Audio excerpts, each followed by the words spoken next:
Joël Mignot, bonjour. Bonjour Pascal. Comment veux-tu te présenter? C'est toujours une question compliquée. Alors, moi, ma première réaction, ce sera d'abord de donner mon prénom. Je suis Joël. Euh, Ensuite, ce serait sans doute une présentation très liée à mon parcours professionnel, mais pas seulement pour une profession, mais mon parcours humain, puisque toute ma vie, je me suis occupée des autres. Toute ma vie, je les ai écoutés. Et j'ai essayé de les guider, de les aider, voilà, de les orienter, d'être dans un processus de changement avec eux, donc comme beaucoup de psy. Mais c'est vrai que quand on regarde un peu en arrière, on se dit, mais ce sont des milliers et des milliers et des milliers de personnes que j'ai eues en face de moi et qui venaient tous et toutes avec bah, leurs problématiques, leurs difficultés. Et ça, je crois que ça façonne, ça façonne. Donc, bon, je suis psychologue clinicienne, donc c'est mon métier d'écouter, bien sûr, mais j'ai choisi la sexologie assez vite dans mon parcours professionnel. C'était l'objet de rencontres, c'était aussi le moment où la sexologie se développait en France. Donc voilà, et puis j'étais très intéressée par le corps, parce que je suis partie avant d'être psychologue. J'ai fait partie d'une compagnie de danse. Alors ça, je le dis pas souvent, mais de danse contemporaine.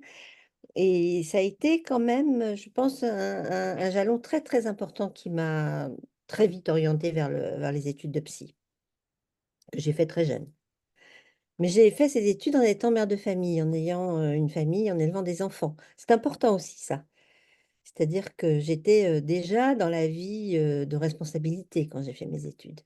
Je m'étais mariée jeune, donc forcément, j'ai fait aussi mes études très, très vite après avoir eu des... Enfin, pendant que j'ai eu mes enfants, d'ailleurs. Donc voilà, tout ça est important, c'est un contexte. Et puis par ailleurs, l'hypnose, eh ben, l'hypnose est arrivée au même moment, puisque les deux, j'ai vraiment développé ces deux, je me suis intégrée dans ces deux familles, exactement, même pour, moi je dis famille, parce que encore des familles dans lesquelles je suis aujourd'hui, dans lesquelles je suis très active. Et l'hypnose et la sexologie se sont développées dans le même temps, dans les années 80, ça a commencé.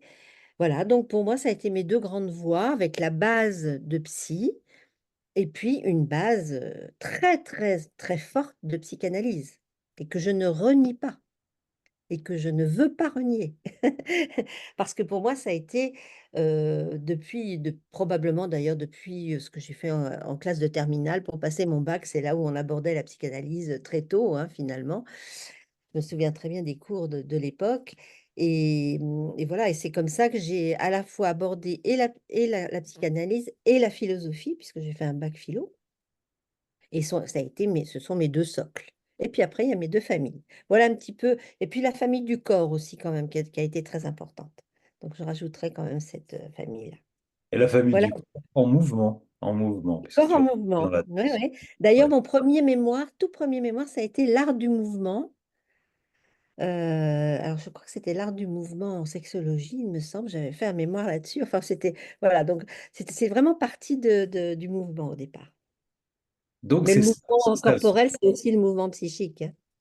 Ah oui, ah oui. Voilà.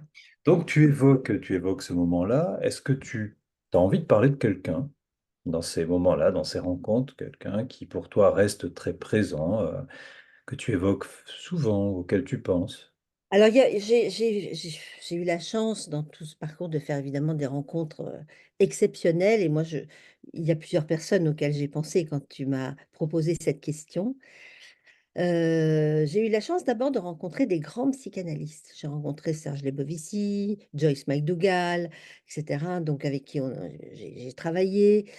Et puis, il y en a eu plein d'autres, des gens qui sont encore aujourd'hui, qui sont encore très, très présents dans ce milieu, par exemple. Je pense à Marie-Rose Moreau, voilà. Et puis, euh, et puis après, il y a eu les rencontres au niveau de l'hypnose. Alors, moi, j'ai eu la chance de commencer l'hypnose très tôt, avant même de rencontrer Jean Godin. puisque j'ai fait de l'hypnose avec Marc Brodin, dont quelques-uns peut-être se souviennent. C'est comme ça que j'ai commencé. Puis après, j'ai rencontré Jean Godin. Et voilà, et puis tous ceux qui ont gravité autour. Et évidemment, mon grand ami Patrick Belay, avec qui j'ai beaucoup travaillé et qui fait partie aussi de tout ce parcours. Donc, voilà, c'est ce qui me vient, c'est ces grands psychanalystes, ces personnalités de l'hypnose qui ont été très importantes. Et puis, il y a aussi bon, bah, l'idée d'être dans quelque chose de très ouvert, toujours, et surtout pas dogmatique. Donc, voilà, toutes les personnes qui m'ont marqué, alors il y en a d'autres qui m'ont marqué, c'est dans le parcours philosophique que j'ai pu faire, j'ai eu la chance de faire quand même un diplôme de troisième cycle avec Robert Misrahi, philosophe du bonheur, qui a beaucoup compté aussi dans mon parcours, surtout à une période de vie bon, qui était un peu difficile pour moi. Donc voilà, il y a des personnages comme ça que j'ai eu la chance de croiser et qui m'ont façonné.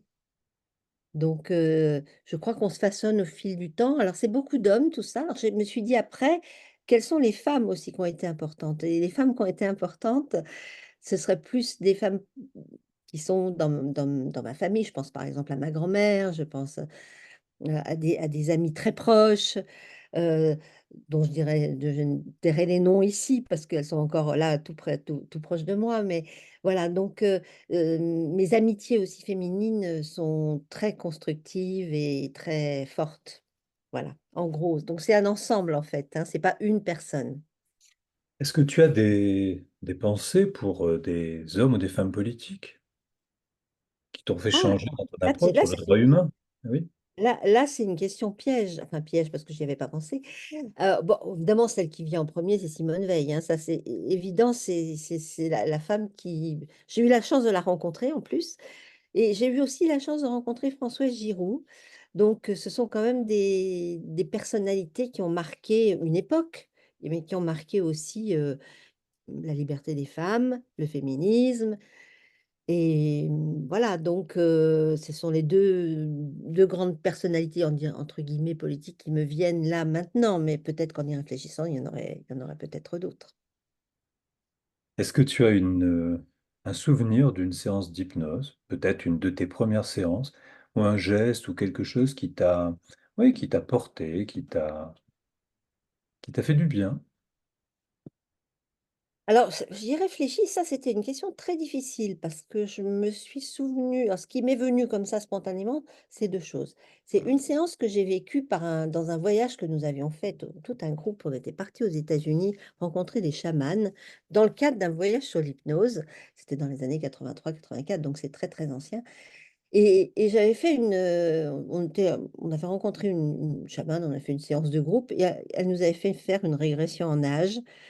Et dans cette histoire, ben, alors je vous raconterai pas le contenu parce que c'est un petit peu vague, mais je me souviens que ça avait été vraiment un moment de changement important.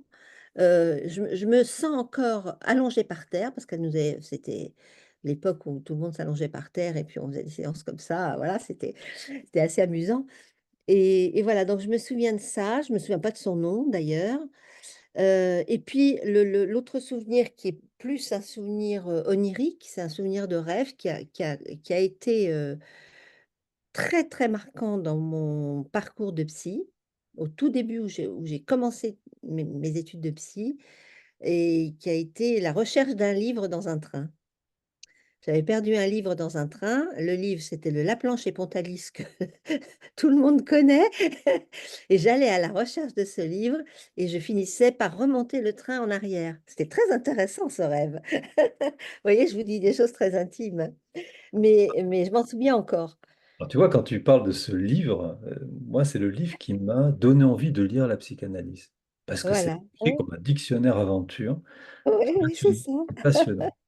Alors, Euh, il pourrait être très critiqué aujourd'hui, il l'est certainement d'ailleurs hmm, par bon, beaucoup de gens, mais moi, ça m'intéresse pas toutes ces critiques. Ce qui m'intéresse, c'est ce qu'il en est resté hmm. finalement. Et puis, c'est une bonne base aussi voilà, pour connaître Tu un l'as peu. retrouvé, ce livre, alors? Ah, ben, je l'ai toujours dans ma Tu l'as bibliothèque. jamais perdu. je l'ai gardé, j'ai l'édition de l'époque. Est-ce que tu as envie de raconter là simplement, on s'adresse à tout le monde, aux patients, aux personnes curieuses, intéressées, aux soignants, une petite séance ou quelque chose dans une séance qui t'a surprise, qui reste quelque chose pour toi d'étonnant? Est-ce que tu as quelque chose qui te vient en tête? Une Alors, c'est expérience. toujours, j'en fais beaucoup d'hypnose, j'en fais tous les jours, plusieurs séances par jour. Donc, effectivement, il y a les surprises, elles arrivent surtout, je crois, enfin, moi, ce qui me surprend toujours et qui me ravit aussi, c'est quand je fais une séance et que le patient part ailleurs. Et que finalement, après la séance, il me parle de quelque chose dont moi, je n'ai même pas eu un seul moment l'idée de, de lié souvent à leur histoire personnelle, mais le fait simplement de vivre cet état, cette intériorisation et cet accompagnement aussi, fait ressurgir, c'est le surgissement, moi, qui m'étonne toujours. Alors ça là, je n'ai pas d'exemple précis, mais ce surgissement qui vient du plus profond et qui est, une surprise, qui est et puis qui est en même temps souvent très ténue, très les souvenirs sont toujours enfin, qui peuvent être très, très petits, très c'est pas forcément des grandes choses. Et je trouve ça toujours magnifique et ça parle de ce qui est vraiment au fond de l'être humain. Donc voilà, c'est un peu général ce que je dis parce que j'ai pas d'exemple précis là à donner, mais c'est ça qui m'intéresse toujours, voilà, de savoir finalement d'où ça vient. Ce que tu dis là, c'est que quelque part, ça t'émerveille. Mais bien sûr. Ah oui, mais moi je m'émerveille tous les jours en faisant des séances d'hypnose. C'est Tous ça les qui jours, nous fait du bien tous dans la les jours, science. C'est tous ça les qui nous jours. fait du bien. Oui, oui, oui, oui. Et Est-ce dans que le tu as... partage, oui. Pardon, pardon, je t'écoute. Oui, je parlais du partage parce que je me disais aussi qu'il y a tous ces aspects inconscients qui émergent, bon, voilà, qui peuvent apparaître sans même qu'on s'y attende. Et puis il y a aussi le partage très conscient qu'on fait avec nos patients sur nos goûts, sur l'art, sur sur je sais pas, les expos qu'on peut voir, les films qu'on a vus ou les livres qu'on a lus, etc. Donc c'est Donc, aussi tu es en très train de faire riche. le lien, tu es en train de faire le lien Ouais. avec ça. Est-ce que tu peux nous donner quelques conseils de lecture, qu'il s'agisse des lectures philosophiques, de romans, d'essais, ce que tu veux, quelque chose qui te vient à l'esprit, actuel ou Alors pas? moi, j'ai réfléchi à 2 choses parce que bon, j'ai voulu quand même savoir un petit peu, où j'allais pour pouvoir y réfléchir un peu à l'avance parce que spontanément, ça peut être un peu, difficile et je me suis dit: «Quel est l'auteur finalement qui me touche le plus dans tous ceux que j'ai pu lire?» parce qu'évidemment, bon, j'ai toujours été très littéraire, donc j'ai toujours beaucoup lu. Alors moi, j'aime beaucoup Charles Juliette.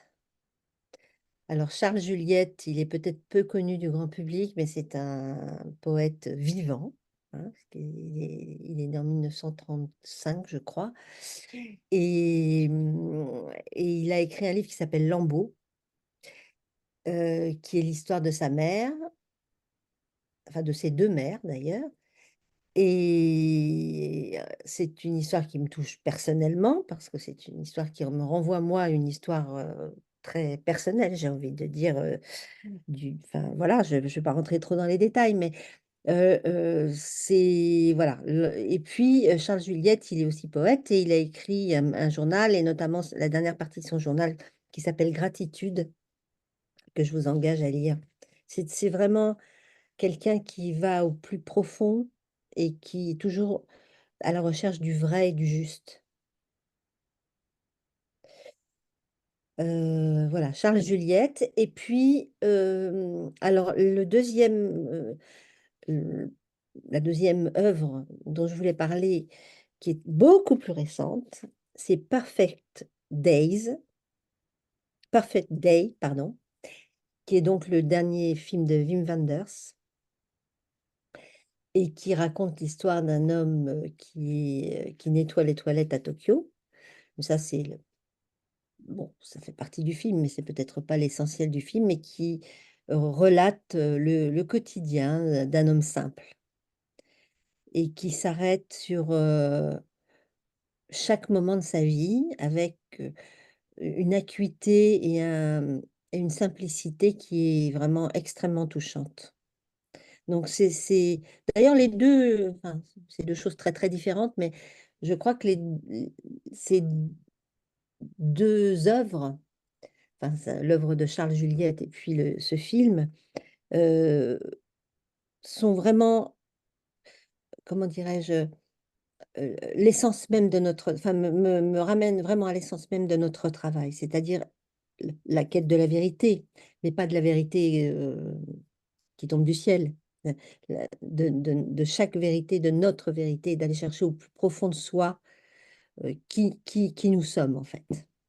Et c'est aussi ce que nous faisons ce qu'on essaye de faire quand même en thérapie, c'est d'essayer d'amener les personnes qui nous consultent d'une certaine façon à mieux se connaître, mais pas seulement, à essayer d'aller au plus juste d'eux-mêmes. Merci Joël pour tout ce que tu viens de dire. C'est toi, je te reconnais dans ce que tu viens de dire, c'est clair. Pour ceux qui veulent te voir ou te revoir, il y a des conférences passées. Il y aura une conférence en 2025 avec Antoine Bioy, on vous verra tous les deux. Elles sont grand public, profitez-en. Je te souhaite de belles vacances et nous allons lire Merci ou relire ce Pascal, parce que que tu viens de nous tu m'as dire. fait beaucoup travailler là, hein. Oui, carrément, carrément. Et c'était vraiment très intéressant cet exercice. Merci beaucoup. À très bientôt. Merci À à toi. bientôt. À bientôt.